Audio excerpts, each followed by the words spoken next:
In today's complex environment, almost every major project, from mining to transmission lines, is contentious. Hi, my name is Ali Mears. And I'm Bing Giroux. Welcome to Primary Risk, where each month we speak with the people behind the projects shaping our world. We'll be hosting candid conversations and hearing from industry leaders, political figures, engineers, and project proponents. We'll be exploring the soft issue risks, challenges, and solutions, and behind-the-scenes stories of what it took to get these complex projects across the finish line. Or not. Today on Primary Risk, we're joined by Jeff Stibbard, the founder and executive chairman of JDS Energy and Mining. With over 30 years of experience in mine design, construction, and operations, Jeff is a leader in the mining industry. At JDS, he oversees the evaluation, design, construction, and operation of mining projects, leading a team of more than 150 professionals. Before joining JDS, Jeff played a key role in major mining projects worldwide, including serving as mine manager at BHP's Ekati Diamond Mine, the first ever diamond mine in Canada, acting as general manager of mining for Albion Sands Energy Inc. in Fort McMurray, Alberta, and being a founding member of Western Oil Sands Inc., a 20% partner in the Shell Muskeg River mine development. Jeff's contributions to the industry have earned him numerous accolades, including AME BC's Hugo Drummett Diamond Award, BC Export's Top 25 Exporters Award, and the Distinguished Alumni Award from Montana Tech. In 2016, he was also appointed Honorary Colonial of 19 Wing Comox for the Royal Canadian Air Force. Jeff, welcome to the show. Hey, well, thanks for having me. Sorry, I was just trading stock here. Classic. Any tips? Any tips? Selling. Selling. He's By the selling. time we publish this, it'll be too late anyway. Yeah. Well, thanks for coming in. Yeah. Lovely to have you here. Can you just start by telling us a bit about yourself? What's your background and how did you get into this career? Sure. Well, let me just correct the record there. So you said over 30 years. To be clear, it's 42. I just turned 60 here last week. So I would actually still have all your hair. Oh yeah, and it's real, and real color too. But so I started when I was 18 years old, so 42 years ago, and I grew up in West Vancouver. You know, kind of nice little lifestyle, fifth generation North Shore guy, and you know the only way I was going to own a house even back then in the early 80s was to leave because they were expensive then, just like they are now, and we didn't get to go to the government with our palms up and say we want housing assistance and we want income assistance, and you just had to go. And I wasn't smart enough to be a doctor or lawyer or inherit anything from my family members because my dad was a fireman, so I didn't have a lot to take over from him. So the best place I could figure out to go to work that I could get paid, housed, and fed was the mining business and the mining camps of the Arctic. So I became a diamond driller first, diamond drilling across the Arctic, northern British Columbia, actually in drilling for oil in Haida Gwaii back in the day, and then a miner. But my trade though was I was a welder by trade when I was going through school. So I was able to take that trade. I had a skill set that I could show up on a job and immediately be useful. You weren't just a pair of hands that somebody had to train. So that was sort of the first lesson in life, that you got to be useful even at the next level. You better know the next level before you get there. Otherwise, you'll just never get there. If you're waiting to be promoted or paid more or whatever, you're a waiter and you're not going to make it. So that was a sort of a good lesson for me. Growing up in an expensive real estate place, you got to move. You can sit there all day and ask for stuff, but it just ain't going to happen. There's no waiting. So we're about 250 people, professionals, both in the engineering, construction management and design and evaluation. We're also contractors, so we're underground mine contractors, surface mine contractors. We also have a mining investment firm, so we invest in projects, and so we're always seeking out new opportunities, and it helps being in the business that I am. I get to know people and hear what's going on, and we actually get paid sometimes to troll through people's stuff. We're kind of like accountants, right? We know more about people's businesses than they do, so it makes it attractive for us to maybe invest alongside with our customers or just outright offer them to leave and take their position. So that's been a theme that has worked for me in my past. So going back to my career, and I had a fabulous career throughout British Columbia and across Canada, originally with small mining companies, the North Air Group, which used to have their office a block from here, working in small projects across British Columbia, including the predecessor to Bruce Jack, or Pretium, which was the North Air Mines subsidiary company that my brother and I both worked at when we were teenagers. So I got to know the north. I got to know people through that. But then I got to work for places like Newmont when they owned the Similkameen copper deposit in southern British Columbia, out to Flin Flon, Manitoba, and then over to Noranda, when Noranda was a real excellent Canadian company in northern British Columbia, Grand Isle, BC. And then from there, the Island Copper Mine in northern Vancouver Island, and then up to Yellowknife as a result of being with BHP, transferred to start up a project, which was nobody really thought it was going to actually happen, to meet a legend of Canada's mining business, and that's Chuck Fipke, who spent many years wandering around in the Arctic trying to find diamonds, and lo and behold, he did. So when I got sent to the site to meet Chuck Fipke and build him an airstrip and a pilot plant, I just thought it was a temporary little assignment, and just get them going, and we'll let these exploration guys do their thing, and I'll keep coming back to Port Hardy, BC, and run a copper mine. Well, a couple of months assignment turned into 6 years, which turned into a real good propelling of my career. So, how old were you, if you don't mind me asking? 29 years old. So 29, you were up basically leading your own project in the Arctic, and it was the first diamond mine in Canada. Yeah, not the first day, but within 6 months, I'd outworked, overworked, and took control of everything on site, and the people that were there from BHP, San Francisco, stopped showing up because I just never left. I went there, the rotation was 2 weeks in, 2 weeks out, and I just stayed. So I was famous for working on the drills and the mining camps for 150 days straight. I just wouldn't go home because they fed me, they housed me, and they paid me. I made a lot of overtime. I loved it. No place to spend the money either. Nowhere to spend the money. Send my money home, and luckily my wife, who's still my wife after 40 years, wasn't blowing it out the door. It was there, all there, and we were able to build off that.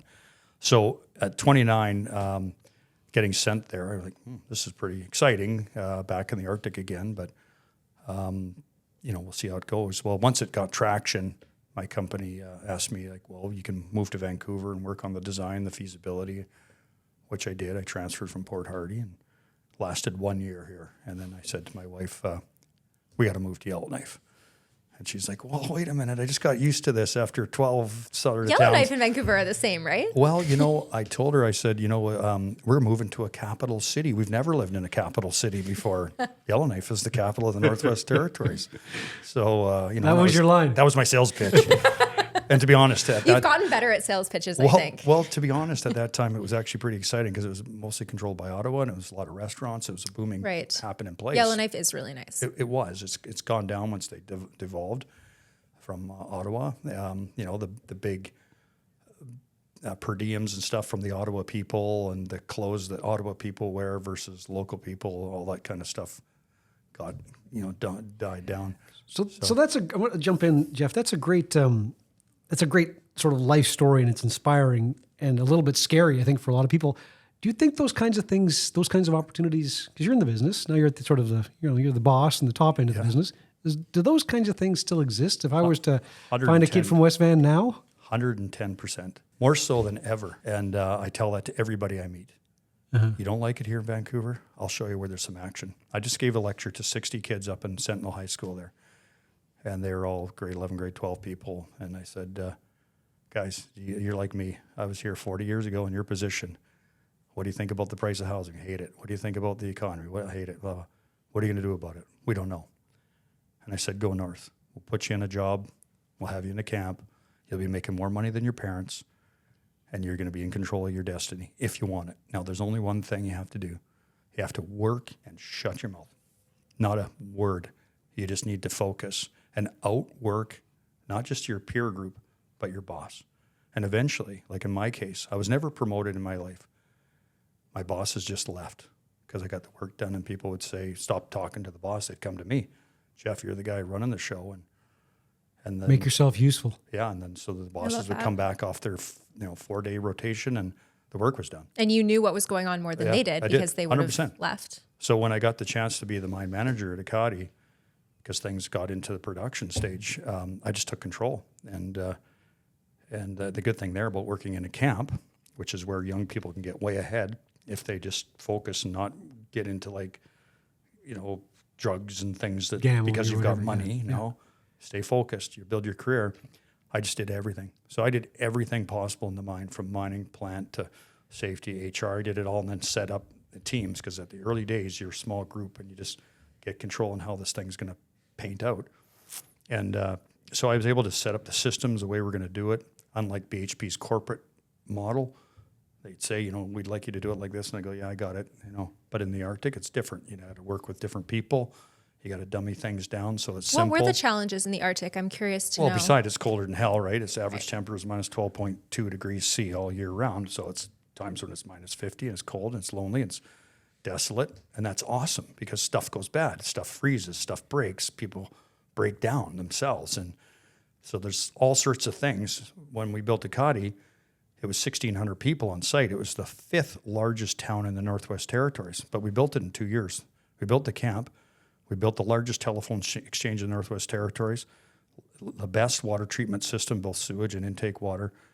We built a community, and it was phenomenal, something from nothing. And you saw people coming in and now adjusting their culture to this community.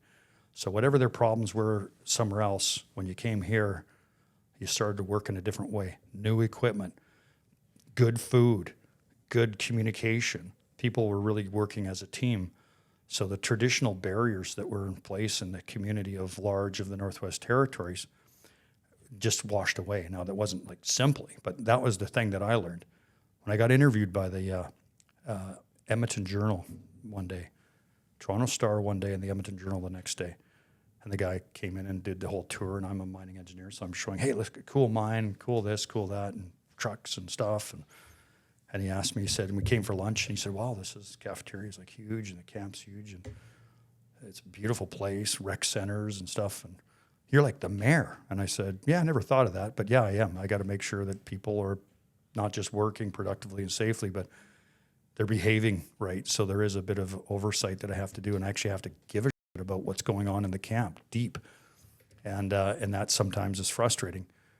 And he goes, well, you've got both men and women working on site. Do you ever have a problem with men and women cohabitating in the camp? I said, well, it's not a problem. It goes on. It's not my place, but if everybody's decent, I don't have an issue. This business is a people business. And where do you think your kind of ability to just walk into a situation like that and be able to manage all of these people, 1,600, you said, yeah, at peak, where does that come from? Was that something you learned from your parents, or was that something you learned along the way? Did you learn it from bad bosses or good bosses? I'm just curious. Or is that just innately within you? What made Jeff I a can decent say mayor? I can say all the good things. Like I was a Boy Scout, but I was a crazy Boy Scout. I got no shortage of trouble. And knowing you a little, I can see that. But we actually won the top Boy Scouts of Canada award for some of the adventures we did. And actually was going to the Queen Charlotte Islands and when I was 13 years old, and we did some great adventures.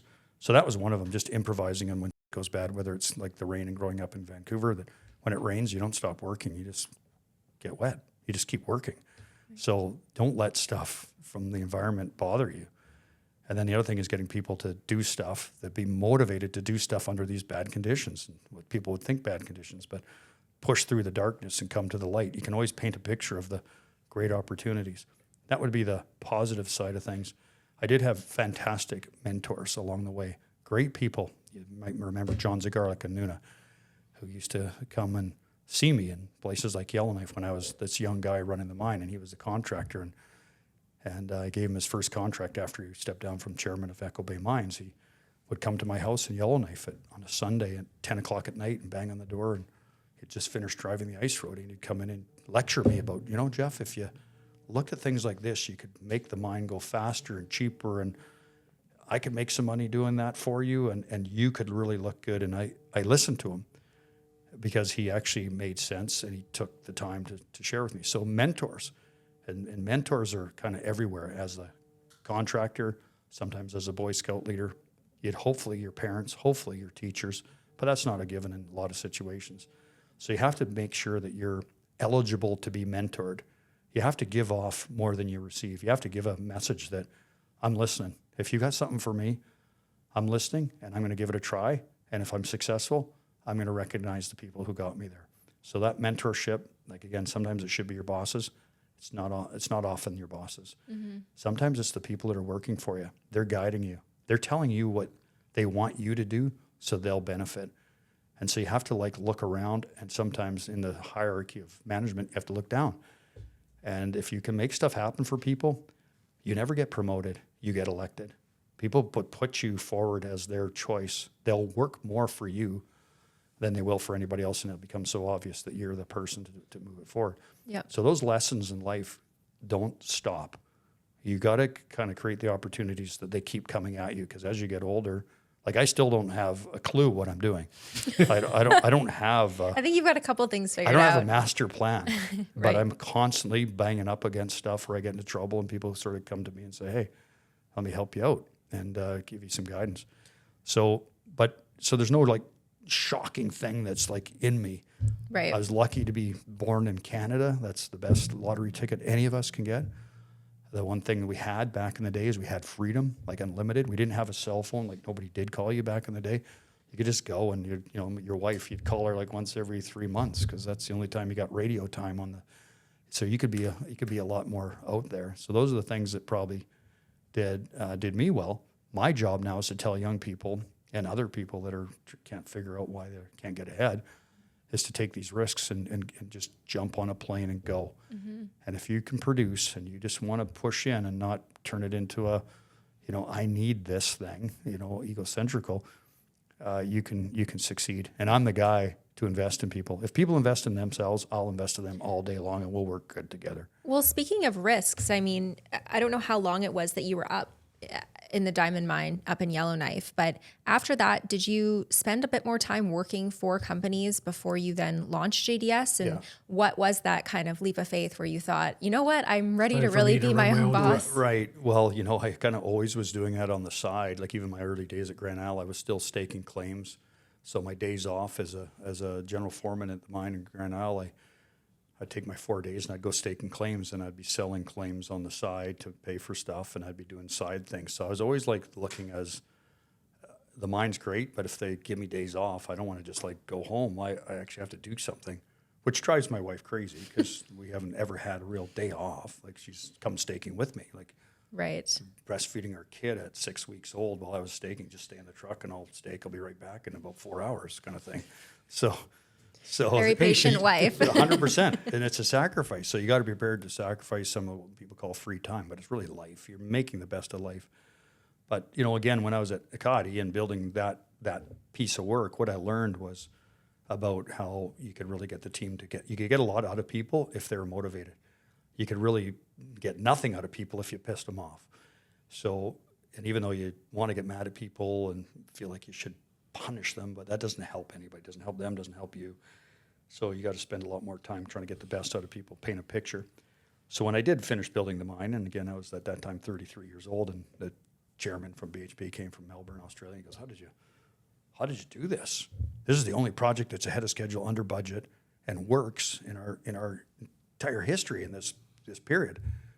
And I said, well, it was really simple. It was a 450-kilometer moat between me and the next BHP office in Yellowknife, and I controlled the drawbridge. And I kept my people, my mercenaries, the team, focused on the task at hand. And there was no outside influences coming in. There was minimal. I just kept what I needed at bay. So we got to execute the way we wanted to, a Canadian diamond mine execution.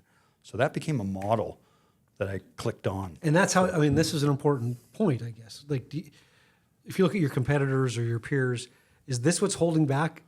We're going to get into some of the politics and the regulation, what makes a good project in BC, but let's talk about culture inside organizations. Is that holding back some organizations? Yeah, I think so, because, well, first of all, I think the way we train people, again, my model is I hired most people out of Montana. I went to BCIT 2 years, and I transferred. Me too. That's excellent. And tech school, which teaches you like what to do, not why. Being crammed into teams. Totally. Yeah. And it's like, so get on it, get fast. What do you mean? I got all this homework from this other, it doesn't matter. 9 courses, go to school for 2 years solid, and it's a grind. But when you come out of there, you immediately can go to work and be useful. You don't know why, you just know how and the what. So then you go to university, teach you the why, and you realize, well, that didn't add any value, but it got me a sticker, and I can say I'm an engineer. So I went to Montana, and so I try to get people to parrot that. But a lot of people go to university for more of a lifestyle thing, and they get a loan and they do these things, and they come out with wondering why their job prospects aren't there, and they're tending bar with a history degree or something like that. And, you know, that's really... Bing has a history degree. Yeah. I've never attended a bar though. Yeah. I've been in a bar. He likes bars. But again, they're misguided. They don't have an outcome. And so when you're in the mining business, like, you have to have an outcome, because to be in the mining business, you have to be in the mining business. Right. You can't say you're in the mining business and not, like, I've been in the trenches and worked in a mine and dealt with the oh shit, things that go wrong in the mine, whether it's equipment, people, systems, weather, commodities. And so there's a lot of people, I don't think they want that. I'm learning that with some of the engineers that we hire in our office. And Like they don't want to get out and into the they don't field. want to make a difference. Get in their pickup and get out They to don't the want to field. make a difference. They don't want to intervene. And to intervene means you have to go to Quesnel, or you go to your customer calls. You got to go to faraway places, put your finger in the dike, figure out what the plan is, resource the plan, execute, and say goodbye and give a big, big bill. So that's the model that we have. But a lot of people are sort of like afraid of that. They want a comfortable environment. They do say they want to work a short week, or they want to work from home, and they want to do all these things. Well, that's all about me. They're talking about themselves, when we really have to say, look, I want to do some good things for the people I work for. I want to make a difference. They said that here's the mine plan. You don't think it's right? Well, change it and tell them, like, hey, I think the plan should be in this direction, but now you're committing yourself. You have to follow that through and deliver Can't the just goods. talk. You can't just talk. Nobody really wants to do that anymore. They just want to advise. There's a commercial on TV, I think, about security guards. We actually talk a lot about that at Sedgwick, because we sort of pride ourselves on being implementers. Yeah. And we actually use that word a lot when we onboard people or when we're talking to clients. And I think that does kind of help us stand Too many apart. people just and want to say, they just want to give advice, whisper in Yeah. you people's should do ears. this. Yeah. Instead of saying, you should do this, but I'll help you do Yeah. that. As a matter of fact, I've done some math for you, and here's the right answer, and we can get there. Here's the resources, here's the time, and yes, I'll be there tomorrow morning or tonight or whatever. And that was the way I started. When I got asked to stake claims when I first started in Vancouver, my mentor at the time would call me up and meet me at the Jolly Taxpayer, Jeff, and I thought he was inviting me for a beer, and he'd hand me a map and say, I want this all staked, and here's $500 scrub stake money, leave now. Like, don't even finish your beer. Here's your go. Get in the truck. Yeah, but it's nighttime and whatever. Well, get driving and you'll be at location X, and by the morning, and stake the claims. Come That's back when it was all physical staking. It was physical stake, and it was fantastic. Again, there's an opportunity gone because we made it simple with computers. Right. Well, what did we do with computers? We made it so that anybody can stake. Barrier entry is nothing. What happens now, the whole province is staked, and now everybody's pissed off because their property is all staked. And well, we did that to them by making it easy. Back when it was hard, if you were staking across somebody's property, they'd let you know it, and you respected their property. That's a really interesting point with what we're dealing with right now with the mineral consultation framework that the 100%. government is putting out. We created a problem that we're now trying to find a solution for, a digital solution. If you've seen that Gantt chart of, because you're missing. We're the never human, gonna get You're there. missing the human interaction, Right. Right. But You're missing going and having a conversation. but that whole sort of process they created, people look at the beginning and go, no, I'm going to go somewhere else. I'm not going to. I've again talked to guys like Chuck Fipke, who we debated this last week at my house, and I'd never have gone. I would have never done what I did if I had to go through all these processes. I'm not going to give up what I'm trying to do before it's time. I need tenure before I'm going to Yeah, put you need to protect your intellectual capital. totally. And so you've turned it into a bureaucracy. So why did we do that? Bureaucrats aren't the ones that are finding the minerals. They're not the ones putting up the risk capital, the financial capital. They're not going to build the relationship capital. There's no solving for that other than being the person to go and get involved. So the training, the way we train our people now, or we give them expectations that are wrong.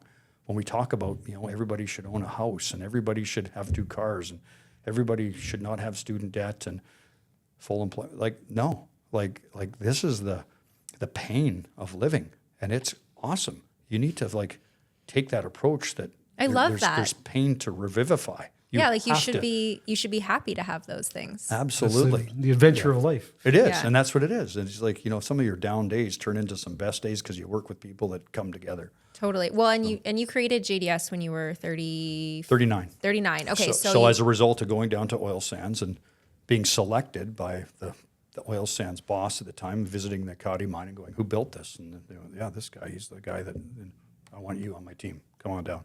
BHP owned a share, transferred. They said, you can go to Escondida, you can be the mine manager at Escondida, or you can actually, I said, I'm going to Fort McMurray. biggest equipment, new stuff, cool oil. I get there, oil's $11 a barrel. I'm working on the pilot plant and feasibility, and BHP says, we're pulling you out of here. We don't like oil. It's $11 a barrel, oil sands doesn't work, and we just bought a big copper asset, Magma Copper, and we need you to leave and you need to go. I said, well, I quit. I'm gonna stay here because I negotiated a contract with the Shell, but I negotiated that we could potentially buy a BHP share. So that's what we did. So we got So together. you got let go, or you got told that you were going to be transferred to Chile. and you said, I'm good. I said, I'm just going to buy your share I'm of just the gonna, company. Yeah, if you don't mind. And they actually said, well, they actually offered me 3 places to go: San Francisco office, Chile, and somewhere in Africa. And I just said, what's my 4th choice? Well, you'd have to quit, but if you quit, we'd pay you severance. And I went, yeah. So I took my severance money and multiplied it by about 20 times its value in debt leverage. And I bought myself and 22 coworkers. We bought BHP's share. And we became owners, 20% owners in the oil sands project, Western And Oil Sands. tell us a bit more about that project. Well, it was just a massive Shell-owned project that had been sitting there for 40 years dormant, and BHP came in with a solution, much like CIL leaching. We did the same thing for oil sands to get the oil off the sand, and it worked. And so we had sort of secret sauce on how to treat this project. So Shell liked that. Well, when BHP pulled out, the people who designed it and built it, they wanted to keep us as a package. I said, well, here's the terms. We want to buy that share. And they said, well, sure, we need a mining partner, but we also need you to bring $1 billion to the table. Your 20% share of the $5 billion project is $1 billion. So if you can come to us to show us how you can bring your money in, we'll keep you as a group. So we did. We found a man that was very successful who built the Alliance Pipeline, Guy Turcotte, out of Calgary, and he helped us. We did half debt, half equity with Credit Suisse, First Boston, raised the money, and again, oil now at $11 a barrel. Not an easy time to do it. We raised that money, put our money in, we got our share, and part of the deal was my contract: design, build, and operate the mine. Sign on for 6 years in Fort McMurray. Most people would say 6 years in Fort McMurray. Holy Christ, nobody wants to go there for that long. I'm moving from Yellowknife to. Your wife is literally jumping up and down. Yeah, there's grass. Tropical, yeah. You can drive. So it's all perspective, right? Right. And some people are like running away from the fire. I'm running to it. I'm like, wow, this is awesome. Are you serious? You're going to pay me? And they give you the best of the best equipment, to work with. And so at this point, were you working for the company, or was this JDS? No, it was still. What we created was Western Oil Sands, okay. 20% partner, and we listed our company at $15 a share in 1999, and we sold the company in 2005 or 6 for $7.5 billion, our 20% share. So we raised our money, we did our work, I designed and built, and that was my job as a general manager of mining, so design and build the mine portion, the upstream portion of the project. The downstream was the Shell guys and Chevron guys. So they did their thing, I did my thing, and we got that thing running. And of course, oil went from 11 to 15 to 35, George Bush. I love George Bush. And then over $110 a barrel. And we Wow. And I made some decent dough, but I learned something, the model. When you get people that have legitimate ownership of their outcome, they behave completely different. They don't worry about their hourly wage or their HR pay and benefits stuff that everybody's like, oh yeah, you got to keep people with this 4 quadrants of HR and stuff. No. You give people ownership of the outcome, however you do it, whether it's direct ownership like we had, like we invested and we want our money back. Right. Or as a outcome in terms of a big bonus that outweighs their hourly rate, they will do extraordinary things. And they will go through the bad times, and they won't be like, oh, I guess I got to leave and find another job because it's a little rough around here. It's raining. No, they push in and they come up with solutions, and we did that. We commissioned the plant, and we burnt it, and we're commissioning it 3 days in, and then we caught fire, -40, and put the fire out, and turned into a glacier 6 stories high. It took us like 3 months just to chip the ice so we could fix it. These are lots of things that happen in the business, and you get used to them. You get used to like, okay, it's a challenge. What are we going to do, guys? We're $6 billion. That's what the project turned out to be. $6 billion, 5 to 6. You don't go back. You got to fix it. So let's break it down into elements. Let's fix this. As much as it's a downer, it's what our job is. And besides, we don't get our money out until it's done. So let's get going. And that's what we did. So when we did, we realized it, and then of course we got bought out. And then I said, okay, I'm going to start my business because you have a little bit of extra money, because you can now take those risks and, not pay yourself for 3, 4, 5, 6, 7, 8, 9, 10 years. Suddenly it was a decade. Yeah. It's not as easy as it looks, but you have the padding to kind of be able to get out on the limb and do stuff. And I was able to do the same model. I was able to take that experience that we did in the investment and do the Minto mine early days. And myself and a couple others, we put the initial capital in. And what was that mine? Tell us a bit more about the it. Minto mine in the Yukon Territory, which was a copper gold mine. And Stephen Quinn, Bruce McLeod, Colin Benner, a group of guys that were my peers and in the industry. And we were able to buy the asset off of both Teck and at the time Falconbridge, and merge it together and develop into a project that we thought would work. And copper was hitting its stride there in the 2007 period. So we timed it right, bought it right, designed it and built it for $101 million in 12 months out of used equipment. And it became the predecessor to Capstone. That's what Capstone Mining today was based on, called Sherwood Copper. And then we merged and we became Capstone, and then Capstone is what it is today, $5 billion company. But again, it was a design build. It was my first project as JDS. That was JDS. You have resources. You have a mission. Let's get it done. Wow, that sounds really nice. That's on your homepage of your website. Love Who that. wrote that? Great marketing. That must have been Kaylee. We need to for sure, Kaylee. We need to switch that up. Long live Kaylee. Yeah, I'm actually seeing her tomorrow. Yeah. So again, it was on the come. We had to basically my contract was 2 pages. I will design and build the mine in 12 months for $100 million. So, and if I do, you'll pay me this much money, this much bonus, and for cost, schedule, and quality. And I got it in for $101 million. So they gave me a 1% slippage. They actually paid me my entire bonus. And then they said, okay, Jeff, we need to expand it once, twice, 3 times. And I took my pay in shares. I took shares at the price before we built the mine. And by the time when the mine was built in 12 months, those shares were 10 times their money. So they froze them at the time and part of my deal. So I bet on the outcome of the company and me. So I knew what I could do.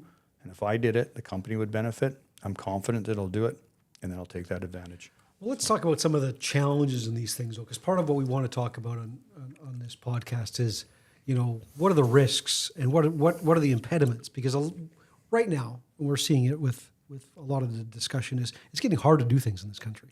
It's getting hard to build a mine. It's getting hard to build a pipeline. It's getting hard to run a logging operation or a pulp mill or a sawmill. What's changed?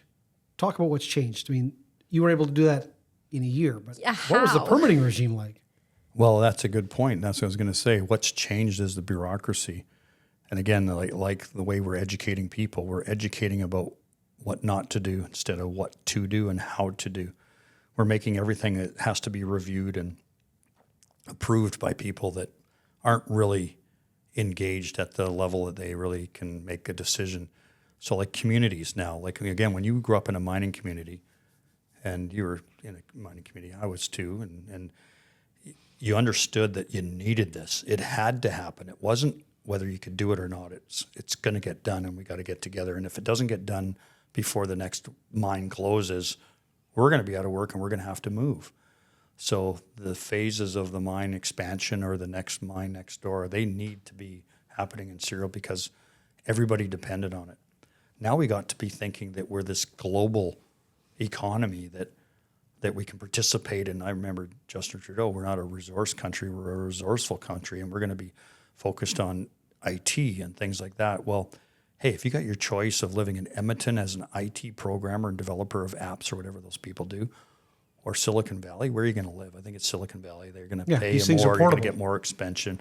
Exactly. And you're competing in areas that we're not necessarily the best at. Right, exactly. But you can't move a resource. So if you're telling people that's where the direction of Canada needs to go, is to no longer be a resource country, but a resourceful country, We need to be both. We need to have the resource. We have the resources, the best dirt on the planet, best market next door, and we'll save that question for later. But the biggest consumer of what we make, best access to other markets with our infrastructure that we have, obviously ports and rails and pipelines and things like that, but not enough of. So we should be like just rocking it, or I call leadership of bureaucracy. Government has created a kind of a negative tone. Who would want to get into our business if they knew that it took 14 years to permit and get a mine to production? Why would you even go look for one? Would you have entered back in the day? Well, this thing's going to take you 14 years. I see things a little bit differently. Yeah. I've always, and again, since I was a kid, I always thought there was an easier way. I always thought there was a way that we could chop stuff down and we could find ways to make money. So, always in school and sport and everything, I was always that kind of guy cutting in on stuff. Way. So I look at that all over, and I'm never a fear of when somebody says it's 14 years. I'm like, well, maybe you're asking wrong, right? It's been a long time since I was like dating girls, but it's like the same thing. Like, why would you take no for an answer? Like, you have to work it. You have to be a little bit more persistent, convincing. Yes, and that convincing might be like your approach is completely wrong, or your product is wrong. So. But you were able to permit that project in a year. You have worked all over the world in mining, developing mining. We want to talk a bit more about what you're up to right now. How is it in Canada, in British Columbia, developing a mine here versus other jurisdictions? And if you could change a couple things, I mean, what would you change to make it just easier? Yeah, just a few. Just three. Well, I think the first thing, and this is what my job is now, because I don't do a lot of engineering, designing, and project management stuff. There's people that do it way better than me in the team. My job is now to get to yes and sort of work with people and show them a better way. And again, we talked about the HIDA project and book on that.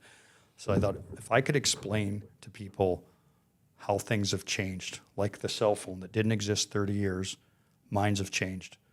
And so if I can get to the local people and show them that there's the things that people have told them to worry about are now something that's under control and manageable, and the benefit, and it's not just benefit to, like, say, a faceless company. It doesn't have to be a multinational. It could be a big Canadian company, but to the people locally, that they could participate. Like I was saying about how could a 33-year-old guy get involved in owning a big piece of the oil sands business?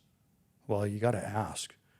And you also got to be there. You got to stand on the ground and move your feet and find the oil coming around and coming out and sticking to your boots. And you're going, man, as far as the eye can see in all directions, I'm standing on 90 meters thick of oil. This has got to work. And so you go, there's the prize. That's what you got to tell everybody in their community. There's the prize, and it's not their community, it's the community. And then you say, here's how it can come out, and we can all get a big whack of this. Not all. Those who want to participate, push in, can benefit.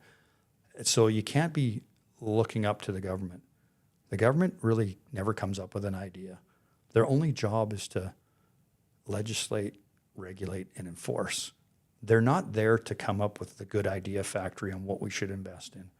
So that has to come from the people that really want it, and that's those local communities that can't go anywhere without that opportunity.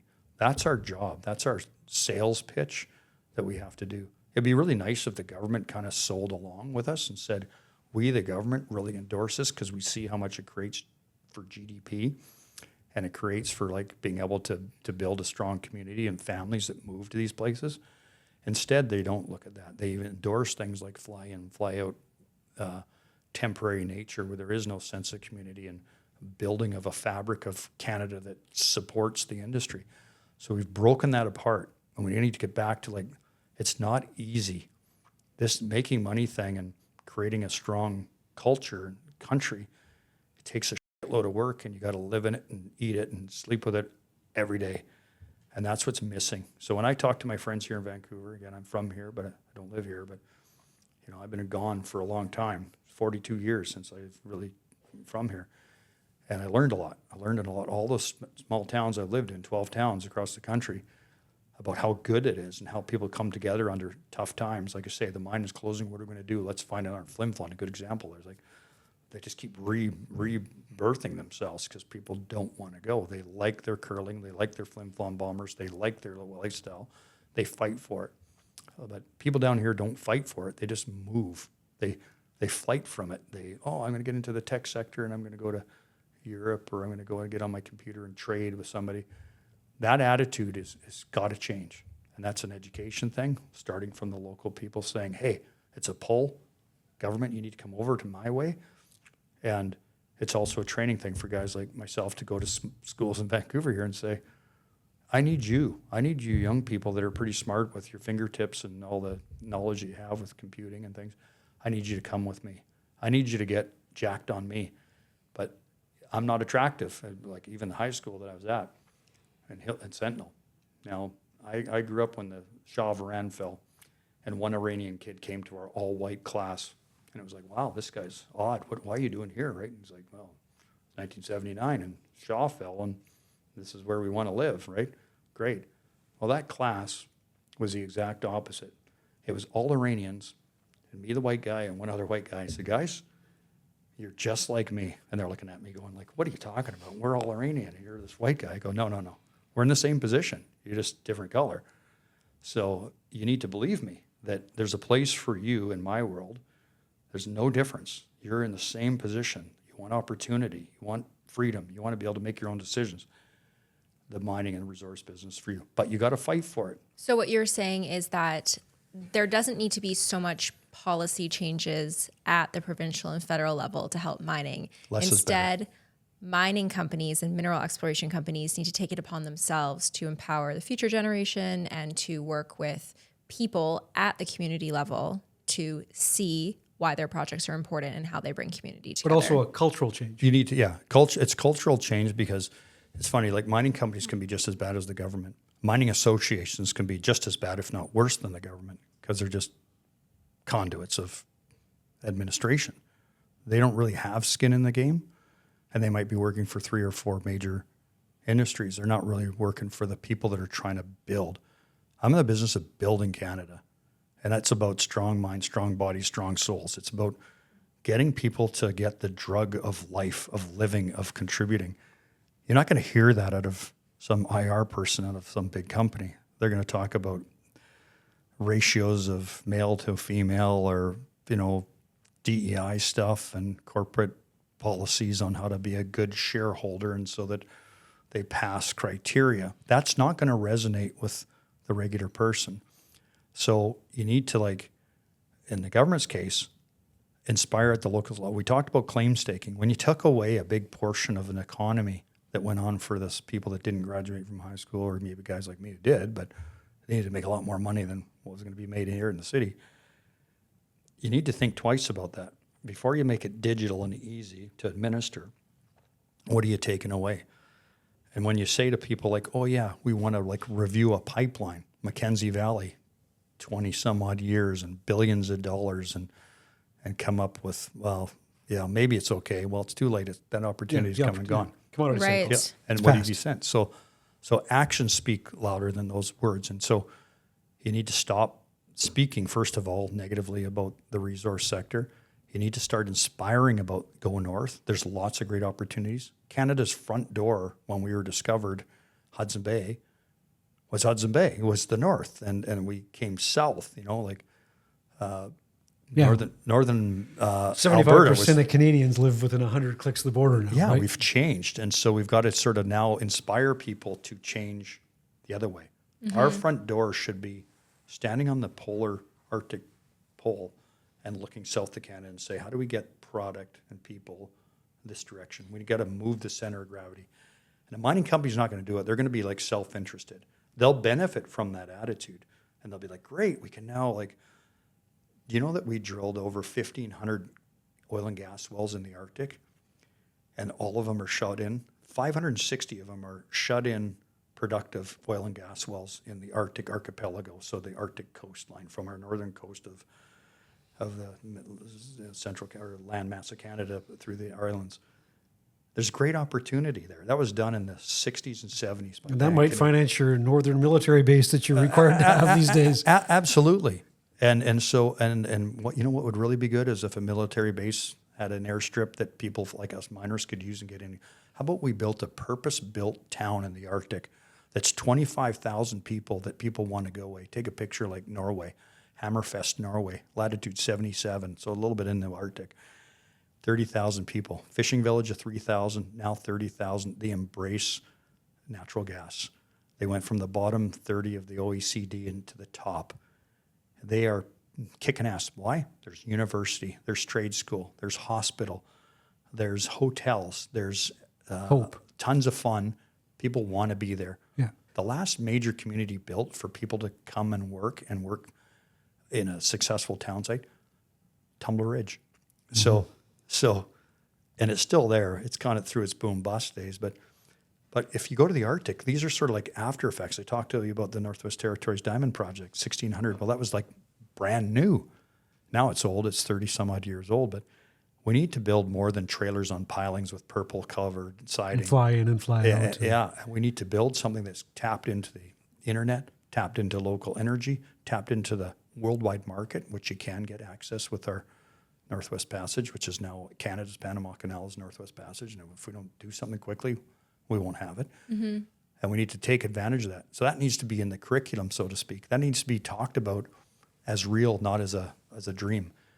And, you look back at the Hudson Bay Company and the explorers that came in here under much more arduous conditions with less tools to be successful. And they kicked ass. They kicked ass up until the bankruptcy of Hudson Bay here. I was just going to say, I don't know if we can use Hudson Bay as an example. We do a lot of work with... It's a different period of time. Yeah, different period of time. Let's talk about some of your specific projects, though. Let's talk about some of the things you're actually working on worldwide. Like, what do you got going right now that's exciting?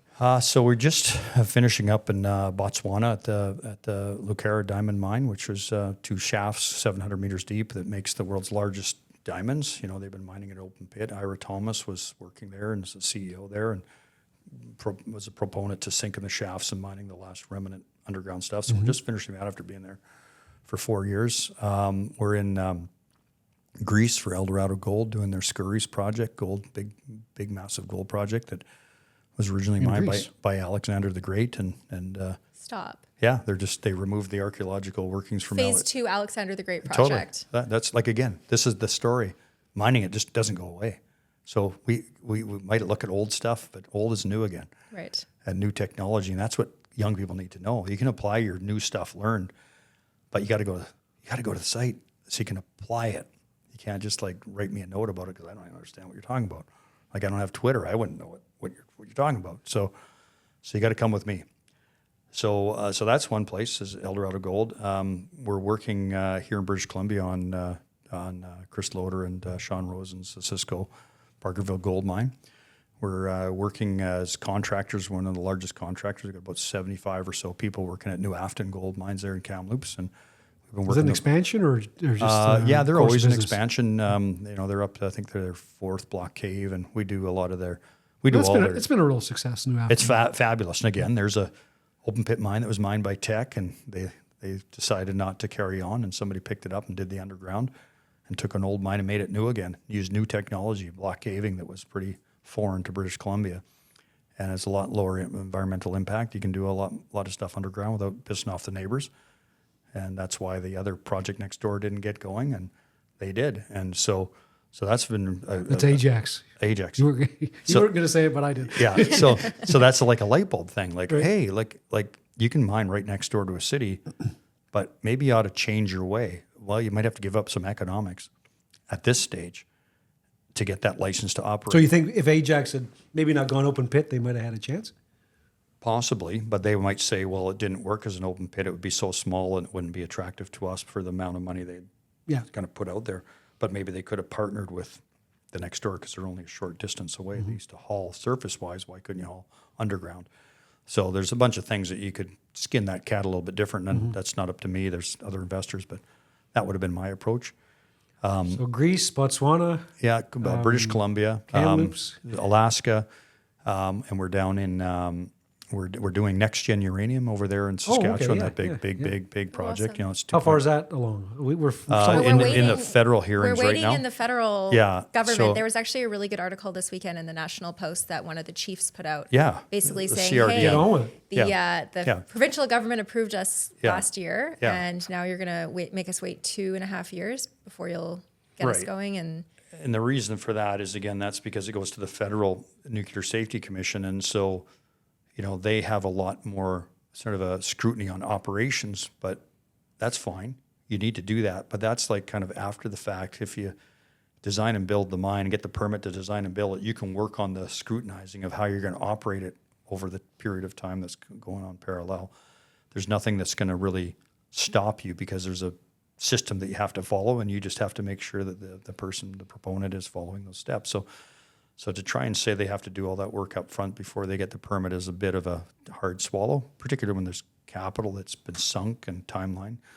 So, and the good thing, again, the CRDN, the Clearwater River Dene Nation, they're very much proponents of this project. It's in their front yard, and they want to see this going, and they're very much enshrined in the execution of the project with the owner. So they're in support of it, the Métis as well.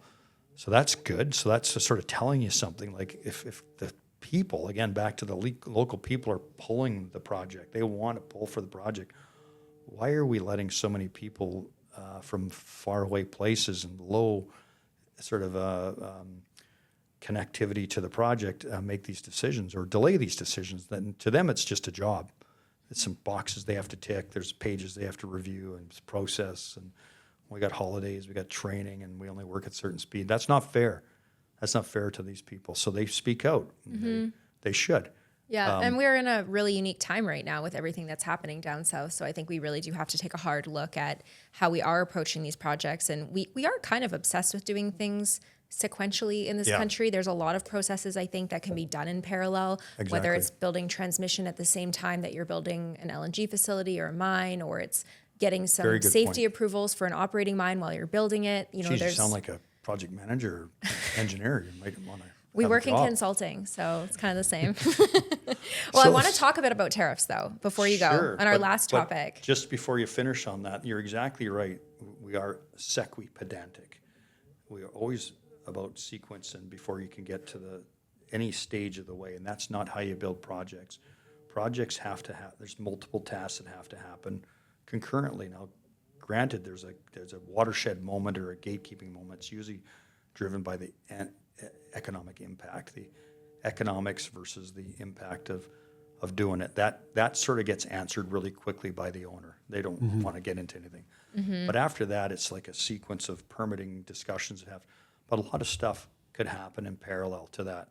And that's how you build a project anyways. That's how I was able to build a CODI with my friend that I told you helped me from John Garlic. And he told me, Jeff, there's some things you can do in parallel path that if you don't do it, you have to wait till the next year's ice road. And your sequence starts then. But if you prepare yourself before that on the anticipation that these things are going to happen, you'll get out of the box, you'll save a year, you'll deliver your project ahead of schedule under budget. And that was really the secret sauce for me. So that's what we have to get back to doing. But a lot of people's interests are into going slow. I think we're very risk adverse. Totally. We're very risk adverse nowadays, even in comparison to 3, 5, 10 years ago. We go through so much more rigorous review of things. And, you know, we've talked about this before on our podcast, but does the extra review of things really create does it add value? Better outcomes? If you get 99.99% done, it might cost you the same value, the exact same amount to get that extra 0.01%. Well, being you and I are old enough to know that we'll never get it right anyways. Yeah. So we know we have to make adjustments. And you know, when time goes by, usually technology gets better, productivity gets better, like we figure things out. Learn. So to think that we know everything today about what's going to happen in 20 years of the mine life, not on. Or to live as a society that says, if I don't have a 1,000% perfection, I can't do anything. Exactly. I'm paralyzed. So again, it's that behavior that we have to get into our culture. We have to bring back that risk-taking culture. I'm willing to get in a plane, fly to the Northwest Territories. Yeah. Don't give me 3,000 iterations on your laptop about the discounted cash flow options. They're just not real. So get started and within boundaries, within barriers, and you got to hit some gate posts here or milestones. you get the approvals. Well, we run out of time here. We want to talk a little bit about the what's happening in the South. Yep. My theory, Jeff, is this actually, in our world, the natural resource sector, this may not be that bad of a thing. It's finally got attention on our files. The government, elements of government who normally were sort of impeding what we want to do, whether it's oil and gas, mining, forestry, have turned their attention to this. A lot of what you worked on and you are working on in Canada wasn't really for export to the States anyway. Right. So we have a huge opportunity, don't we? We got an awesome opportunity. Other than if we were, say, the Horn Smelter sending refined copper product piping or something or wire to the States, there's a tariff on that. Other than that, in the mining business, it's really not an issue. What we do is if we put a equal tariff on stuff, that's going to hurt us. How is that going to hurt us? Well, we buy a lot of stuff from the United States that we can't get. We're taxing ourselves to buy from America that we don't produce in Canada. A lot of the stuff that you're bringing in to use as equipment, for example, for your company, let's just take a piece of Caterpillar equipment. So now we're going to pay whatever. Let's say it's an equivalent tariff of 25. And that's an input for your mine to sell concentrate to Japan. Yeah. And Japan doesn't have a tariff, and they're happy to take everything we're making. And so does the United States. Sells most of their concentrate out of the United States. You know, they sell their copper. They got 3 copper smelters, but most of it goes to Mexico or offshore. So they too are exporting their product. And so putting a corresponding tariff on to match the United States is absolutely stupid. I think it's the stupidest thing that anybody could have said. We blew the opportunity, but we blew the opportunity because of our current government. Justin Trudeau made a mistake. He got messed up in American politics by saying things against the past president before he was elected, and then he said things about him after he got elected. How's that going to go over well when you're negotiating and you're kind of saying, like, come on, we're your best friend. You're not my best friend. You just told me you're not. He said you wished there was another woman president, and you said before that, you know, you hoped he didn't get elected. Well, that was the problem. So he wasn't our best negotiator to go down when Trump mentioned tariffs. The second thing is he shouldn't have said anything. If you can't carry the water in a conversation about what's Canadian economy, what drives our economy, you're not going to bankrupt us with your tariffs.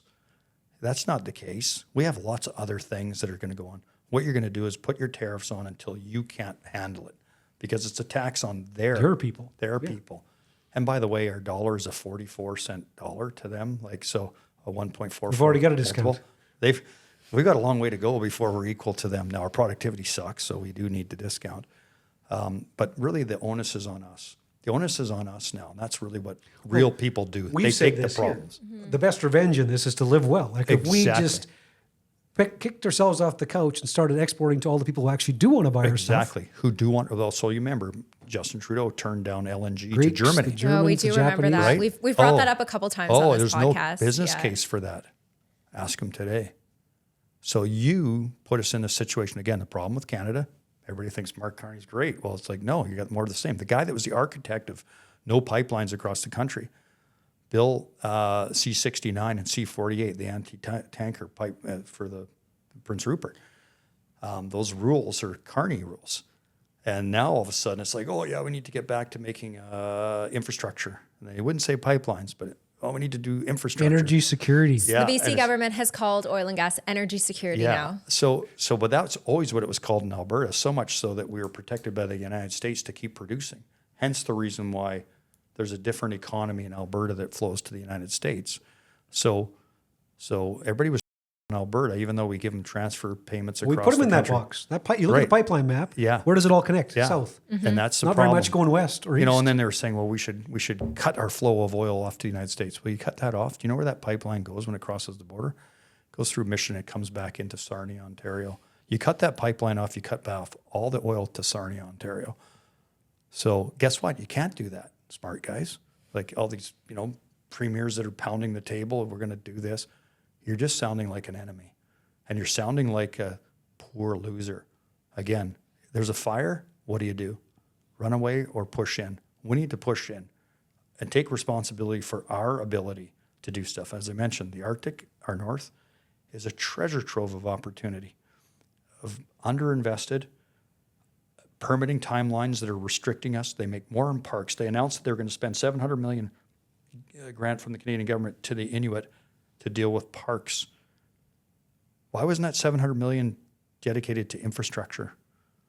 That's what we need to be focusing on. Communication, lifestyle, so people want to live there and they can live there reasonably economically cheap, build families and stay there, and get educated there, have fun, sports and everything else. Sure, it's cold up there. It's cold in Hammerfest, Norway too, but they make a lot of money and they can travel anywhere and they can invest anywhere. They're successful, they're independent. So we've got to get our shit together and grow up, and that's really what it comes down to. So tariffs in the United States, they're sort of aggravating. You know, that's a poor choice of words to use. If you just wanted to negotiate, if you just wanted to knock off the milk and dairy marketing board out of Ontario and Quebec, well, just deal with that. That should be the news release from down south. Go deal with that. But saying you're going to tariff all of the country, 25%, that was a bit of a bite. But don't react to it and don't make it worse. You know, my mom used to say to me all the time, you know, Jeff, it's better to be thought a fool than to open your mouth and remove all doubt. But I think the point that you're trying to get at is that we have been stuck in this cycle. I've spent my career, I've only been at this for 12 years, in the resource sector, and we have not gotten out of our own way domestically. Absolutely. So I am happy that this is happening in the US because it has pushed us to actually talk about what our family business is, and hopefully it results in doing it a little bit better. I love the quote from Mama Stibbard. I want to end there. Thank you to our audience so much for listening to this episode of Primary Risk. Awesome. Thank you so much for coming on. Please follow us to receive notifications of upcoming episodes wherever you might get your podcast. Check out the show notes to references to the several mines that Jeff referenced today. You've sure built a lot.